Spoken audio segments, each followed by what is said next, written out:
नमस्कार दोस्तों, चलिए जानते हैं बिहार की 25 फटाफट बड़ी खबरों को केवल 5 मिनट में। लेकिन उससे पहले आप ये वीडियो किस जगह से देख रहे हैं हमें कमेंट में जरूर बताएं। आज रात 12 बजे से पूरे बिहार में 5 बड़े नियम बदलने जा रहे हैं। अगर आपने ये वीडियो नहीं देखी तो कल से आपको भारी जुर्माना भरना पड़ सकता है। वो 5 नियम कौन से हैं और आपको क्या सावधानी रखनी है, ये सब कुछ जानेंगे आज की इस फटाफट न्यूज में।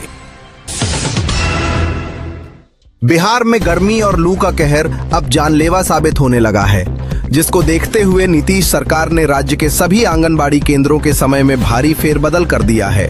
अब ये केंद्र सुबह 7:30 बजे से 11:30 बजे तक ही चलेंगे, ताकि मासूम बच्चों को तपती धूप से बचाया जा सके। लेकिन क्या प्रशासन के ये इंतजाम बच्चों को बीमार होने से बचा पाएंगे?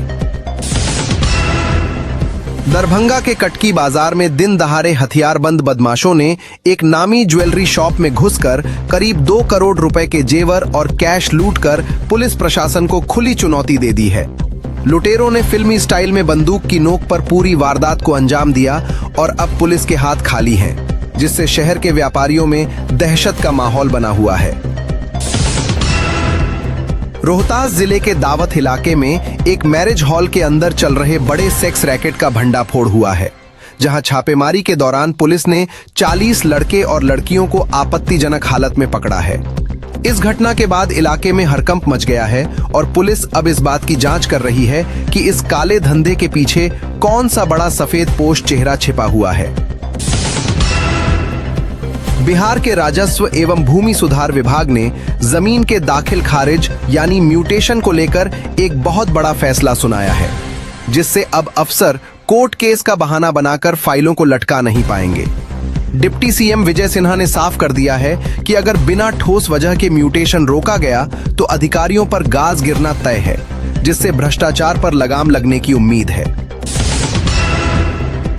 नालंदा में महिला के साथ सरेआम गैंगरेप की कोशिश के मामले ने पूरे बिहार को शर्मसार कर दिया है, जिसमें पुलिस ने अब तक एक महिला समेत 10 आरोपियों को गिरफ्तार कर जेल भेज दिया है।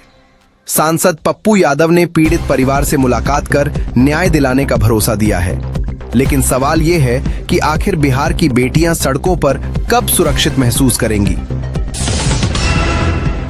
बिहार के औरंगाबाद में एक फर्जी आईपीएस अधिकारी को गिरफ्तार किया गया है, जो एनआईए और बीजेपी का फर्जी आईडी कार्ड दिखाकर लोगों से मोटी वसूली कर रहा था।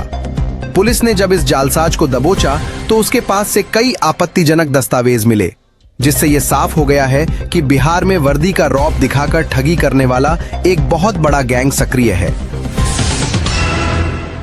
समस्तीपुर में रेलवे के एक लोको पायलट की बेरहमी से गोली मारकर हत्या कर दी गई है, जब वो अपनी ड्यूटी खत्म करके रात में घर वापस लौट रहे थे। अपराधियों ने इस वारदात को इतनी सफाई से अंजाम दिया कि आसपास के लोगों को भनक तक नहीं लगी, जिससे अब रेलवे कर्मचारियों में भारी गुस्सा और असुरक्षा की भावना देखी जा रही है। बिहार की राजनीति में जेडीयू के कद्दावर नेता आनंद मोहन के ताजा बयान ने सियासी गलियारों में आग लगा दी है। उन्होंने भविष्यवाणी की है कि बीजेपी में जल्द ही सीएम पद के नाम की पर्ची निकलेगी। आनंद मोहन ने दावा किया है कि नीतीश कुमार के राज्यसभा जाने की चर्चाओं के बीच बीजेपी को बिहार में बहुत बड़ा राजनीतिक नुकसान उठाना पड़ सकता है। बिहार में शराबबंदी के बीच मोतिहारी में जहरीली शराब से हुई मौतों ने एक बार फिर तेजस्वी यादव को सरकार पर हमला करने का मौका दे दिया है। उन्होंने इसे कमाऊ पूत योजना करार दिया है। तेजस्वी का आरोप है कि पुलिस और शराब माफिया की मिलीभगत से बिहार में मौत का खेल जारी है और सरकार आंकड़ों को छिपाने की कोशिश कर रही है। पटना के महिला आयोग दफ्तर में उस वक्त हाई वोल्टेज ड्रामा देखने को मिला जब एक प्रेमी जोड़े ने परिजनों के भारी विरोध के बावजूद पुलिस के पहरे में शादी रचाई। 2 घंटे तक चली लंबी खींचतान और हंगामे के बाद लड़के ने आयोग के सामने ही लड़की की मांग भरी, जिसके बाद अब आयोग ने दोनों की सुरक्षा के लिए पुलिस को कड़े निर्देश जारी किए हैं।